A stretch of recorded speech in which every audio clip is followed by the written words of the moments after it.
जो कंट्री एक तरह से शांति के मसीहा के तौर पर उभरा कि कैसा मैसेंजर ऑफ पीस बन गया है, ईरान और अमेरिका ने 50 साल बाद पहली बार टेबल पर बैठे और बातचीत हुई, तो एक तरह की कामयाबी तो थी, लेकिन वही अब एक डिप्लोमेटिक क्राइसिस में बदल गई है। देखिए, इसके ऊपर भी आपसे मेरा नज़रिया बिल्कुल अलग है। फंस तो गया पाकिस्तान। पाकिस्तान कहाँ फँसा है? अमेरिका ये चाहता है कि इससे पहले कि कोई भी सीज फायर हो, उसकी प्री कंडीशन, पहली शर्त ये लगाती है कि अब्राहम अकॉर्ड्स पर ये मुस्लिम देशों को सिग्नेचर करने होंगे। क्या पाकिस्तान इजराइल को रिकॉग्नाइज कर सकता है? नहीं, देखिए, पहली बात तो प्रेसिडेंट ट्रंप को आप सीरियसली मत लीजिए। ही फील्स हेल्पलेस, लाचार है इस समय। और आज Trump needs Asim Munir more than Asim Munir needs Trump. Iran से अगर बात अमेरिका करेगा, ईरान के लिए आज मीडिएटर बेस्ट जो है वो पाकिस्तान है। अमेरिका की दुश्मनी इतनी खतरनाक नहीं होती जितनी अमेरिका की दोस्ती खतरनाक है। इंडिया के लिए अगर अमेरिका की दोस्ती अच्छी नहीं है तो पाकिस्तान के लिए कैसे अच्छी होगी? पाकिस्तान ज़्यादा समझदार है। पूछिए क्यों? हर बार उन्होंने जब भी करी है बातचीत या दोस्ती करी है अमेरिका के साथ, पाकिस्तानी जीते हैं।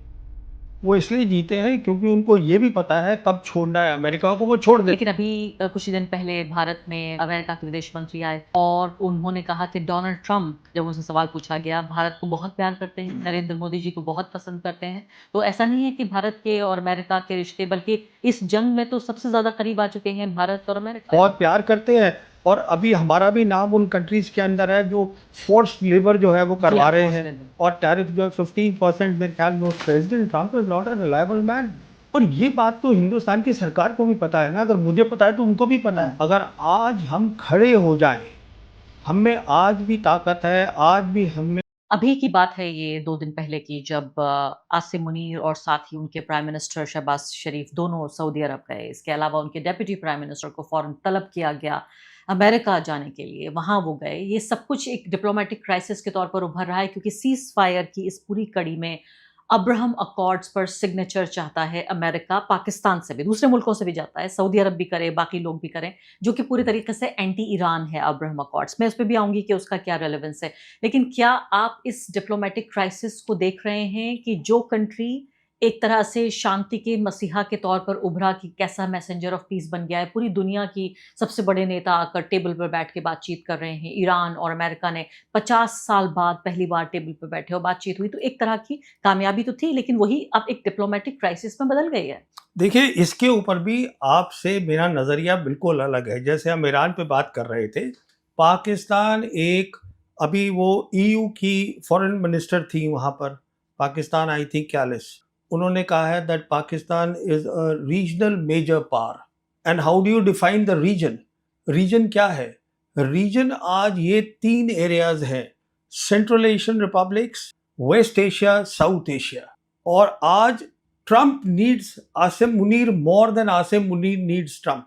आज जब अभी हुआ है शंग्रीला डायलॉग, जहां पर पीट हेग्सेट थे, ये सेक्रेटरी ऑफ वॉर अमेरिका के, उनसे एक सवाल पूछा गया हिंदुस्तान पाकिस्तान पे, तो उन्होंने कहा हम चाहते हैं कि हमारा दोनों के साथ है और हम दोनों को अलग अलग लेन्स में हम उनके साथ काम करना चाहते हैं। आज जो पाकिस्तान है, Pakistan is the established mediator for west Asia peace. अगर यहाँ पीस होगी, उसकी मीडिएशन होगी, जो अभी हम उस स्टेज पे पहुंचे ही नहीं है, क्योंकि ये सीज फायर ही नहीं हो पा रहा है। अगर होगी तो फिर से पाकिस्तान होगा। पाकिस्तान का जो है, ये जितनी भी कंट्रीज हैं रीजन की, सबके साथ रिश्ता अच्छा है। लेकिन फंस तो गया पाकिस्तान। पाकिस्तान कहाँ फंसा फंस है? ये गया कि अमेरिका ये चाहता है कि इससे पहले कि कोई भी सीज फायर हो, उसकी प्री कंडीशन, पहली शर्त ये लगाती है कि अब्राहम अकॉर्ड्स पर ये मुस्लिम देशों को सिग्नेचर करने होंगे। क्या पाकिस्तान इजराइल को रिकॉग्नाइज कर सकता है? नहीं, देखिए, पहली बात तो प्रेसिडेंट ट्रंप को आप सीरियसली मत लीजिए, पहली बात। दूसरी बात, प्रेसिडेंट ट्रंप जो है, क्या वर्ड होता है, ही फील्स हेल्पलेस, लाचार है इस समय। यू सी, मैं इसलिए ये बोल रहा हूँ, जो अब्राहम अकॉर्ड है, पाकिस्तान का क्या रिस्पांस आया उस पर? कि हम नहीं करेंगे। नहीं, उन्होंने कहा कि हम तो इसको तभी कंसिडर करेंगे अगर स्टेट ऑफ पैलेस्टाइन पहले करोगे। और उन्होंने ये कहा कि जहां तक नेतन्याहू है, he is a terrorist. This is a strong response coming. फिर क्यों गए सऊदी अरब? इसलिए उन्होंने ये रिस्पॉन्स दिया because they know that America needs them. आज अमेरिका को, अगर देखिए, ईरान से अगर बात अमेरिका करेगा, ईरान के लिए आज मीडिएटर बेस्ट जो है वो पाकिस्तान है। Pakistan is acceptable to China, Pakistan is acceptable to Russia, इसलिए Pakistan is the best, is the only choice. लेकिन माना तो ये जाता है कि अमेरिका की दोस्ती उतनी खतरनाक दुश्मनी इतनी खतरनाक नहीं होती जितनी अमेरिका की दोस्ती खतरनाक है। हेनरी किसिंजर ने ये बात कही थी, और मैं जब एक पैनलिस्ट से बातचीत कर रही थी तो उन्होंने यही बात कही कि पाकिस्तान एक तरह के एक उलझन में फंस गया है कि वो दोस्त भी बनना चाहता है, और जाहिर है IMF और वर्ल्ड बैंक इस सब पर आधारित है उनकी पहली इकोनॉमी। जो आपने पहली बात कही हेनरी किसिंजर की, वो सही है। इसीलिए मैं बोलता हूं कि हिंदुस्तान जो जुड़ गया है एकदम इंडिया अमेरिका के साथ, this is not a good policy. तो इंडिया के लिए अगर अमेरिका की दोस्ती अच्छी नहीं है तो पाकिस्तान के लिए कैसे अच्छी होगी? पाकिस्तान ज्यादा समझदार है, पूछिए क्यों, मैं भी बता सुनिए ना, सुनिए बताइए क्यों?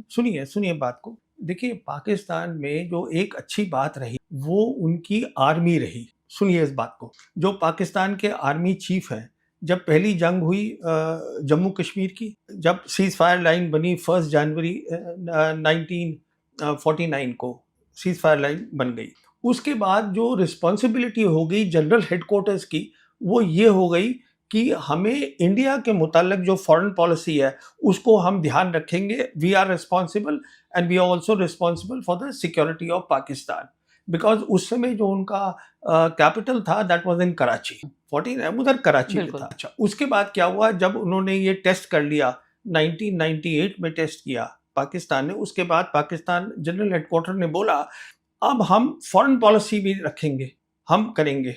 कहने का मतलब ये है कि जो उनका जनरल हेडक्वार्टर है, जो उनकी टॉप लीडरशिप है, उसको एक्सपीरियंस बहुत है। उनको देखिए ये चीज़ें एक्सपीरियंस से भी आती हैं, और हर बार उन्होंने जब भी करी है बातचीत या दोस्ती करी है अमेरिका के साथ, पाकिस्तानी जीते हैं।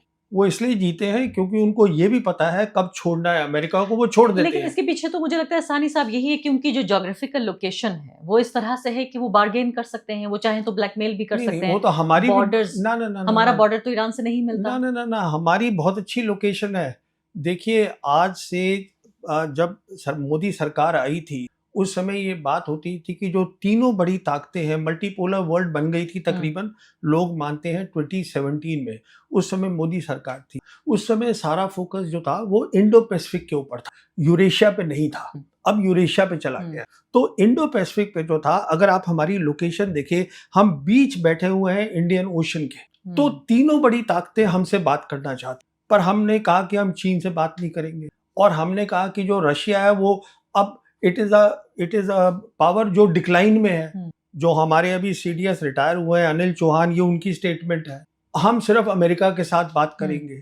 तो कहने, और अमेरिका हमको जो है वो बराबरी से बात नहीं करता, अमेरिका किसी के साथ बराबरी से बात नहीं करता, उनकी आदत यही है। कहने का मतलब ये है कि ये लोकेशन तो एक चीज होती है, दूसरी चीज क्या होती है जो पाकिस्तान के हक में है। एक लोकेशन है, मुस्लिम नेशन है, न्यूक्लियर वेपन है, दुनिया इस नतीजे पर पहुंची है, जो कि EU के foreign minister this lady also said the same thing in Pakistan, that you are a regional major power. How did they come to this conclusion? उसी तरीके से जैसे अमेरिका पहुंची बिकॉज ऑफ ऑपरेशन सिंदूर। लेकिन अगर इतने ही शानदार लोग होते तो इकोनॉमी इतनी खराब अब क्यों देखिए, ये होती? दो बातें हो गई। नहीं, तो लेकिन आप बताइए, आर्मी का भी पूरा बजट। नहीं, सुनिए बात को, ये दो बातें हो गई। अब security policy, foreign policy, governance, these are separate. अब गवर्नेंस में कमजोरी है, वो उनको ठीक करनी नहीं, पड़ेगी। लेकिन देखिए एक गरीब मुल्क के लिए, आपने चूंकि उनकी आर्मी की तारीफ की, इसलिए मैं ये सवाल यहाँ ये पैदा होता है कि कितने गरीब मुल्क के लिए सिर्फ इसलिए कि उनकी पूरी आर्मी और पूरी जो उनकी स्ट्रेटजी है वो इंडिया के अगेंस्ट है, इंडिया सेंट्रिक है, इसलिए एक बड़ा हिस्सा उनके बजट का जाता है उनकी आर्मी। हमारे यहाँ भी बहुत कोशिश करते हैं लोग कि ज्यादा से ज्यादा डिफेंस को जाए बजट। हो सकता है आप एक पूर्व सैनिक के तौर पर आप भी इस बात की वकालत करें, मैं इसकी वकालत नहीं करती कि ज्यादा बजट जाना चाहिए डिफेंस को। मुझे लगता है वो एजुकेशन में जाना चाहिए और दूसरे वेलफेयर के कामों में जाना चाहिए। लेकिन अगर यही आर्मी का ये पूरा कंट्रोल नहीं होता तो उनकी इकोनॉमी बेटर होती। क्यों वर्ल्ड बैंक, IMF और अमेरिका और साथ साथ सऊदी अरब, UAE, इन सब की डोनेशंस पे तो ये मुल्क, ये जो मुल्क है हमारा पड़ोसी मुल्क, ये डिपेंड करता है। तो इतने शानदार कैसे हो गए, इतने कामयाब कैसे हो गए? तो अब आप इसका जवाब सुनिए। जवाब इसका ये है, ये दोनों चीजें अहम होती है, देश की तरक्की, डेवलपमेंट, और आपकी सॉवरेन इंटीग्रिटी, कि आपके बॉर्डर सिक्योर हैं। अच्छा, अभी तक क्या होता था, जब यूनिपोलर वर्ल्ड था, तब ये सोच होती थी, सबकी होती थी, कि आप ज्यादा पैसा जो है आप उस पे लगाइए सिक्योरिटी के ऊपर, फौज खड़ी करिए। अब एक जो नई सोच आ रही है, जिसका मैं बता रहा हूँ न्यू वर्ल्ड ऑर्डर, इसमें एक नया कॉन्सेप्ट आ रहा है जो कि जिसको सपोर्ट कर रही है चाइना और रशिया, और जो शी जिनपिंग ने प्राइम मिनिस्टर मोदी को भी बताया था अक्टूबर 2019 में, जब महाबलीपुरम में सेकंड इनफॉर्मल समिट हुई थी। उसको कहते हैं हम कलेक्टिव सिक्योरिटी। उसका मतलब ये होता है, मिसाल के तौर पर हमारे जो है प्रॉब्लम है, पाकिस्तान को और हिंदुस्तान को लाइन ऑफ कंट्रोल है, तो उसके लिए हमें क्या करना है, बातचीत कर ये देखना है कि किस तरीके से हम उसको, जो हमारा डिफेंस है, उसको हम सिक्योरिटी में कन्वर्ट करें। वो एक अलग कॉन्सेप्ट है जिससे कि ज़्यादा पैसा जो है वो डेवलपमेंट में लगाया जा सके। मिसाल के तौर पर ये सलाह जो है, ये पाकिस्तान को जब हमने 5 अगस्त 2019 को ये 370 और 35A हटाया जम्मू कश्मीर से, उसके बाद ये general Bajwa, Imran Khan prime minister, ये सब गए थे वहाँ पर चाइना। तो शी जिनपिंग ने खुद बताया था जनरल बाजवा को, जो जनरल बाजवा ने मुझे बताया था, जबकि उनकी 2022 में नेशनल सिक्योरिटी पॉलिसी इस्लामाबाद में उन्होंने करी थी, पब्लिक करी थी, तो मुझे भी वहाँ पे इनवाइट आया हुआ। तो हाँ, मैंने उनसे खड़े खड़े ये बात करी, तो उनको ये बताया था शी जिनपिंग ने, जो उनकी मीटिंग हुई थी जनरल बाजवा की, आप ऐसा करिएगा, आप जो है कश्मीर इशू है, पर आपका बड़ा इशू होना चाहिए डेवलपमेंट, आप उस पर फोकस करिए। और उसको मिसाल दी उन्होंने कहा कि देखिए, हमने मकाऊ और हांगकांग के लिए 99 ईयर्स और 104 साल जो है हमने वेट किया, हमने डेवलपमेंट पे रखा फोकस। इसीलिए आज पाकिस्तान आपसे कह रहा है बार बार कि हमसे बात करिए। चाइना कह रहा है कि आप बात करिए। वो इसलिए नहीं कह रहा है क्योंकि वो आपसे डर गया है, वो इसलिए कह रहा है बिकॉज इससे पूरे रीजन की तरक्की होगी। बिल्कुल। तो इसको हम बोलते हैं कलेक्टिव सिक्योरिटी, जो समझनी है, समझना होगा कि जंग का नहीं, शांति का वक्त है। हाँ, लेकिन मैं चूंकि अब डोमेस्टिक पॉलिटिक्स अगर देखने की आप कोशिश करें जी, पाकिस्तान की, तो उसमें साफ तौर पे यही होता है कि भारत को डराकर, ज्यादा से ज्यादा भारत के नाम पर डराकर ज्यादा से ज्यादा फंड जो है वो शिफ्ट किया जाता है। मिलिट्री का पूरा टेक ओवर है। जो भी वहाँ गवर्नेंस का स्टाइल है, मैं तो उससे बिल्कुल सहमत नहीं हूँ। और एक ऐसे व्यक्ति के तौर पर जो समझती है कि हमेशा सेना को सरकार के मातहत होना चाहिए, ना कि अदर वे अराउंड। तो ऐसे में मुझे ये बताइए कि ये डायलॉग मुमकिन कैसे है, क्योंकि जो वहाँ की डोमेस्टिक पॉलिटिक्स, हमारी डोमेस्टिक पॉलिटिक्स, उस पर भी हम लगातार चर्चा करते हैं, लेकिन इनकी डोमेस्टिक पॉलिटिक्स पे चर्चा कर लेते हैं। वो भारत के नाम पर डरा कैसे पाएंगे अपनी आवाम को, इलेक्शन कैसे जीतेंगे अगर बातचीत शुरू हो जाएगी? बल्कि उनसे बात करना आसान है, मैं समझाता हूँ कैसे आसान है। देखिए, इसमें ऐसा है कि आज जो है आर्मी चीफ जो है उनका, जो फील्ड मार्शल आसिम मुनीर है एंड द जनरल हेडक्वार्टर्स, वो उनकी सिक्योरिटी पॉलिसी भी कंट्रोल करते हैं, फॉरेन पॉलिसी भी कंट्रोल। और जो उनका आज NSA है, वो DG ISI भी है।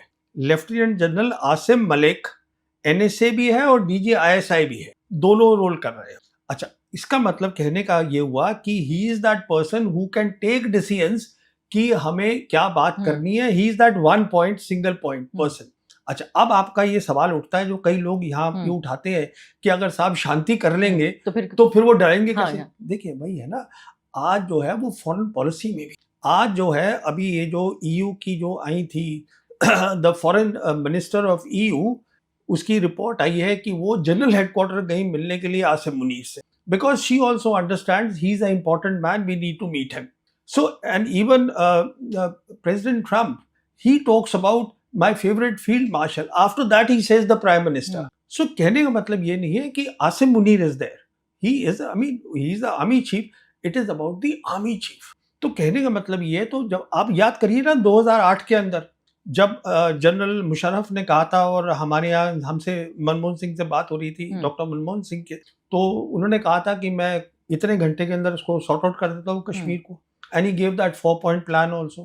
और वो कर भी सकते थे, फिर वहाँ पे उनकी अपनी प्रॉब्लम्स हो गई, हमारे यहाँ भी कुछ प्रॉब्लम्स हो गई, क्योंकि सेंट्रलाइज्ड है वहाँ पावर, डेमोक्रेसी कम है, वो लॉयर्स की वो हो गई वहाँ। और फिर ये भी है ना कि वहाँ कुछ लोग मिलकर सारा फैसला कर सकते हैं। देखिए, उनसे बातचीत करनी बहुत आसान है, क्योंकि उसमें ये नहीं है कि आपको उससे भी बात करनी है, उससे भी बात करनी है, इससे भी बात, आपको पता है किससे बात करनी है, पर हम बात करते नहीं है। आप इसको अच्छी चीज बता रहे हैं, मेरी नजर में ये बहुत अच्छी चीज नहीं है। मैं जो सेंट्रलाइज्ड पावर है, मैं उसके खिलाफ हूं। नहीं, वो खैर, हमारा ओपिनियन में डिफरेंस हो सकता है। Last word let me say on this, see, let me not comment, and I think nobody should comment on the governance of any other country. अब वो भी हमारी गवर्नेंस पे कमेंट कर सकते हैं, अच्छा नहीं लगेगा। एक फ्री वर्ल्ड में तो होनी चाहिए सबको किस बात की? इस बात की इजाजत। देखिए, ये चाइनीज की मुझे एक बात बहुत अच्छी लगी। शी जिनपिंग ने एक इनिशिएटिव अनाउंस किया जिसको क्या बोलते हैं, ग्लोबल सिविलाइजेशनल इनिशिएटिव, कि आप रिस्पेक्ट करिए दूसरे की सिविलाइजेशन में, आप उसकी आइडियोलॉजी में दखलबाजी या इंटरनल मैटर में दखलबाजी मत करिए। मुझे तो लगता है सानी जी की जो ग्लोबलाइज्ड वर्ल्ड है, जहाँ जहाँ गरीब लोगों की बात आती है, आम आदमी की बात आती है, ह्यूमन राइट्स की बात आती है, फ्रीडम की बात आती है, वहाँ किसी भी देश को अधिकार होना चाहिए दूसरे देश पे कमेंट करने का, क्योंकि हम ये नहीं कह सकते कि हमारा तथाकथित ये इंटरनल मैटर है। जब भारत में सरकार ये कहती है तब भी मैं सहमत नहीं होती। किसी और अगर गवर्नमेंट होगी किसी और कंट्री की, तब भी मैं यही कहूंगी कि हर किसी को इजाजत होनी चाहिए, और खासकर एक ऐसा पड़ोसी जिससे मैं कहूंगी हिप टू हिप आप जॉइंट हैं। तो उस लिहाज से तो और भी ज्यादा हमारे तो जो किस्मतें हैं वो भी जुड़ी हुई हैं। देखिए, इसमें दो बातें हैं। पहली बात तो दुनिया ग्लोबलाइज्ड भी नहीं है, दुनिया ही तकसीम हो गई है।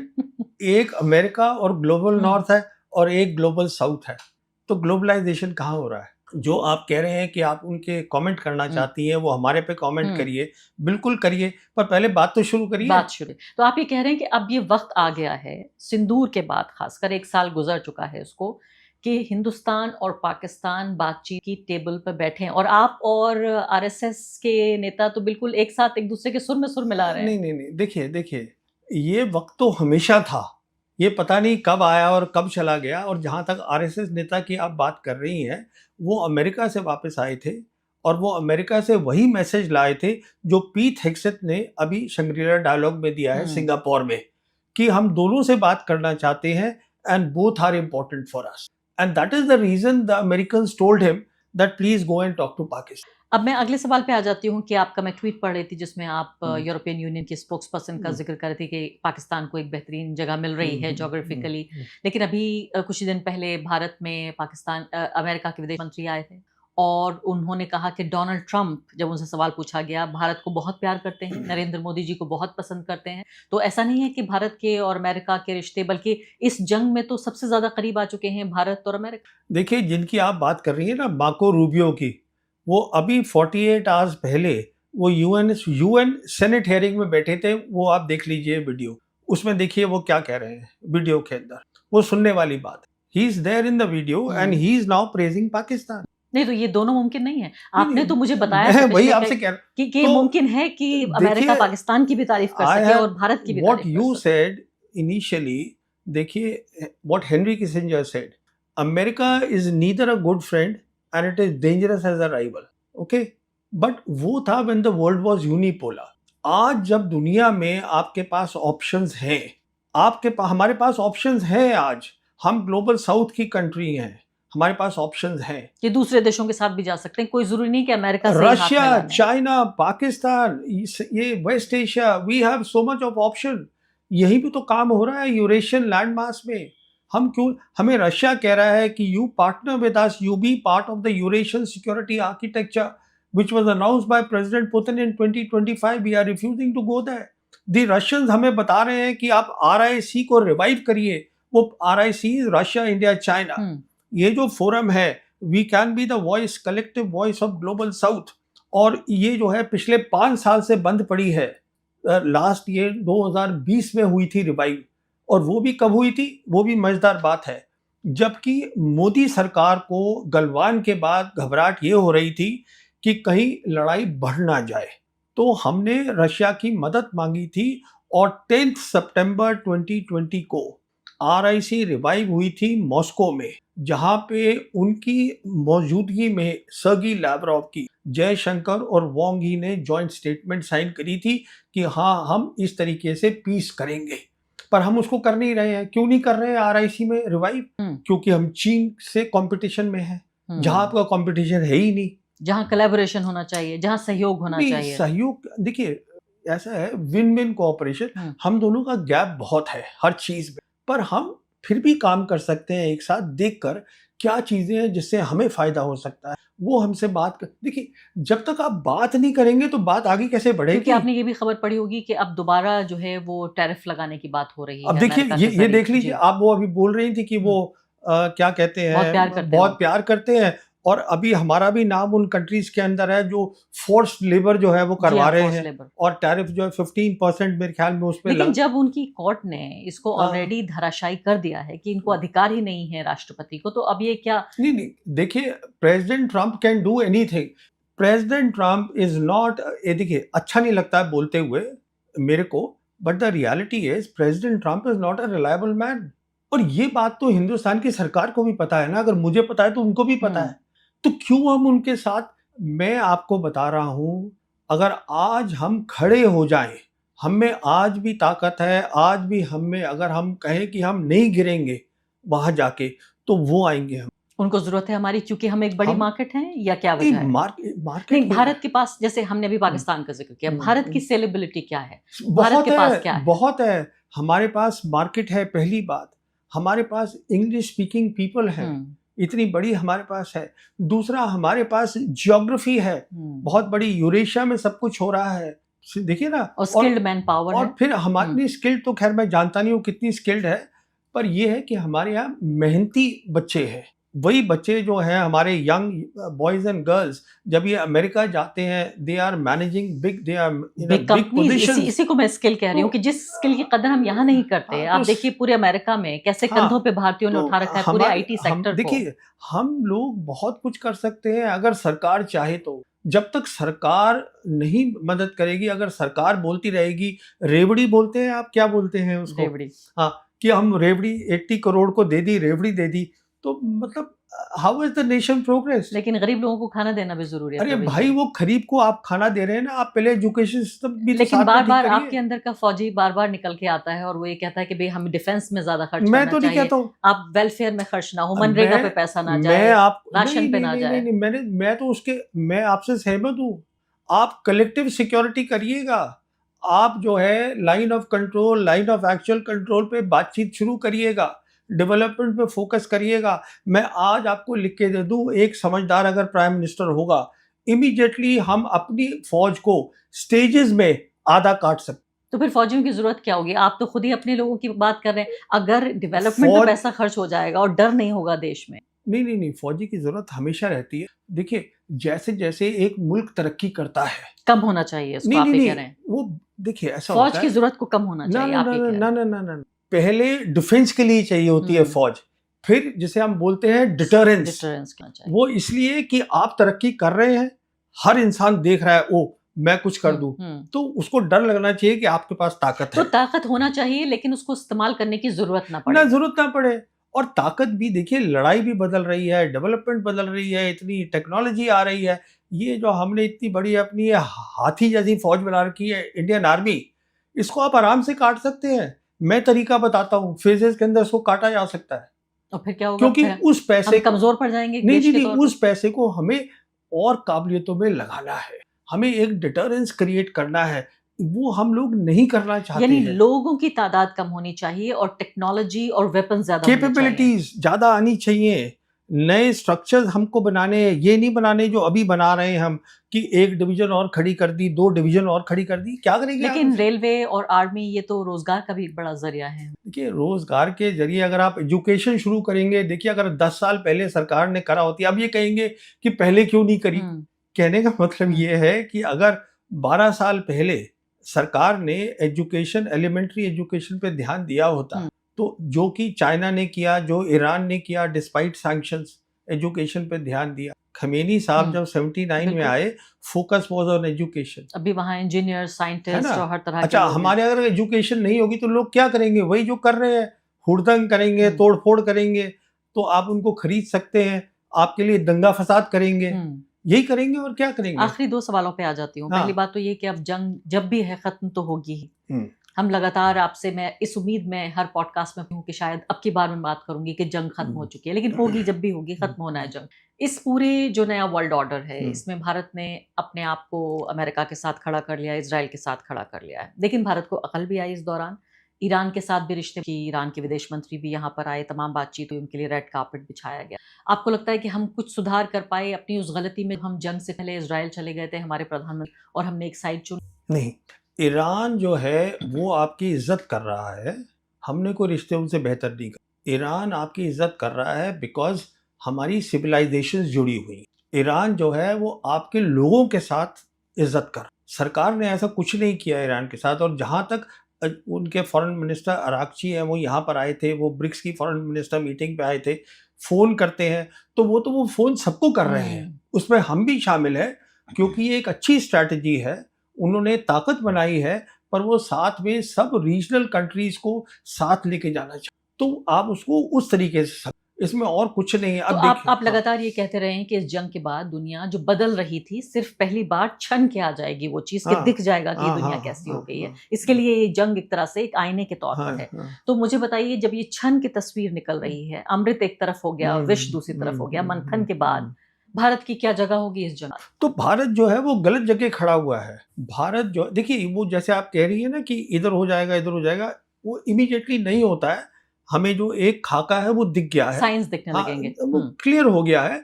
बट इसको बनने के लिए भी 5 साल, 6 साल, 8 साल लगेंगे। वो पूरी क्लैरिटी आने के लिए, क्लैरिटी आ चुकी है, क्लैरिटी आ चुकी है, but to finally take the shape, final shape, कि हाँ, ग्लोबल साउथ जो है वो अब एक्सेप्ट कर रहा है, पूरा यहाँ पर आ गया, that will take a little. जहाँ तक हिंदुस्तान का सवाल है, हिंदुस्तान की फॉरेन पॉलिसी जो मोदी सरकार जब आई थी और अब में कोई फर्क नहीं। मैं उसमें कोई फर्क देखता नहीं हूँ, और मैं फर्क मुझे साफ पता चलता है क्यों नहीं आ रहा है। क्योंकि हमारा माइंडसेट ये है। देखिए, एक खास बात समझने वाली ये है कि दुनिया मानती है कि 2017 में मल्टीपोलर वर्ल्ड बनी, ना यूनिपोलर से। उस समय मोदी सरकार पावर में थी। अब हमारी जो सोच है वो कॉलोनियल सोच है पुरानी, कि जो साउथ एशिया है उसके हम दबंग हैं। Dabang is the right word, कि we are the leaders, we control South Asia, which is not true. In the new world order, it is not true. So you have to accept that China today has a role to play even in South Asia. तो south Asia में भी हम सबसे ताकतवर देश नहीं है? फिर भाई हम कहाँ हैं? वो अगर बोल रही है EU की फॉरेन मिनिस्टर कि Pakistan is a major regional power, तो आप कैसे लेकिन वो भारत के कंपैरिजन में नहीं। रीजन कौन सा है? तो है कहाँ 6 गुना पाकिस्तान? बड़ी इकोनॉमी है हम। नहीं, अब फिर आप इकोनॉमी 6 में गुना जाइए। बड़ा देश है, इकोनॉमी तो उससे भी ज्यादा बड़ी है, 6 गुना बड़ा ना देश ना है। ना ना देखिए, ये नाउ देखिए, जब हम बात कर रहे होते हैं वर्ल्ड ऑर्डर की कि बदल रहा है, that is the time rules एक ऑर्डर के टूट चुके हैं, नए ऑर्डर के रूल्स बनने हैं। तो हमें नई कहानियां नहीं सीखनी नहीं, होंगी। तो इसका मतलब ये है, जितने भी भड़ास है मुल्कों की, this is the era of war, because the orders बदल रहे हैं। सो जब प्राइम मिनिस्टर ने कहा था प्रेसिडेंट पुतिन को 2023 में, this is not the era of war, उसका उल्टा जो है, दैट इज द सच्चाई। This is the era of war. Of course, देखिए ना, जो रूल्स बनाए थे अमेरिका ने, अमेरिका अब यूनिपोलर वर्ल्ड नहीं है, वो रूल्स टूट गए हैं। अब नए रूल्स बनने हैं, जो बन रहे हैं, और जहां पर कि ईरान ने एक बहुत बड़ा रोल अदा किया है, क्योंकि वेस्ट एशिया में अमेरिका को हरा दिया है in military terms. So this is the time when we talk of regional powers, we are actually talking a lot more, much more about having a strong military and the will to fight. इसके ऊपर हम ज्यादा बात बहुत बड़ी बात कह रहे हैं आप। बिल्कुल आखिरी सवाल भारत के दर्शकों के लिए, खासकर जो लोग परेशान हैं इस बात से कि जंग हो रही है और जब तक ये संधि नहीं होगी तब तक हमारे ऊपर एक इकोनॉमिक वॉर, एक जो तलवार है वो लटकी रहेगी। प्रधानमंत्री ने तो कह दिया कि भाई सोना मत खरीदिए, विदेश मत जाइए, तेल मत खर्च कीजिए। वो अलग बात है कि वो सब कुछ खुद कर सकते हैं, उनके मंत्री भी कर सकते हैं, उनके तमाम नेता कर सकते हैं। इस जंग का अभी आप फ्यूचर क्या देख रहे हैं? संधि कब होगी ये बताइए, सीज फायर कब होगी? ये प्रेसिडेंट ट्रंप के ऊपर है कि कब वो जो है नेतन्याहू को कंट्रोल कर पाएंगे कि नहीं कंट्रोल। अभी तो आपने कहा रिलायबल नहीं। कौन? Donald Trump. नहीं, प्रेसिडेंट है अमेरिका के, वो जो है वो बात करना चाहते हैं ईरान के साथ, पर रास्ते में जो है नेतन्याहू आ रहे हैं। क्योंकि नेतन्याहू जब उनको दबाया भी जा रहा है कि आप मत अटैक करिए लेबनान पे, वो मानते नहीं है, वो फिर भी लगे हुए हैं वहां पे तो लगाने में। एक आदमी, एक छोटे से देश का एक नेता पूरी दुनिया को हॉस्टेज बना के रखेगा? वो जो है basically America looks like a servant of Netanyahu, which is shocking, but this is the reality. The boss is Netanyahu, this is the way I see it. कहाँ चल रही है प्रेसिडेंट ट्रंप की, जो आप बोल रही हैं, जिस तरीके की लैंग्वेज यूज कर रहे हैं, this is helplessness. The man is not listening to him. और सारा जो ये चीज अटकी पड़ी है, Iran also is getting frustrated and Iran saying no talks right now at all, हम नहीं करेंगे बात जब तक आप इनको। और ईरान ने क्या कहा है, लड़ाई has to stop on all fronts, उसमें ये भी तो शामिल है। और ये मिनिमम है, मुझे लगता है इससे कम क्या कंडीशन होगी? सीज फायर का मतलब ही है कि जीती हुई पार्टी है। हाँ, आप इस बात को, they have one the war,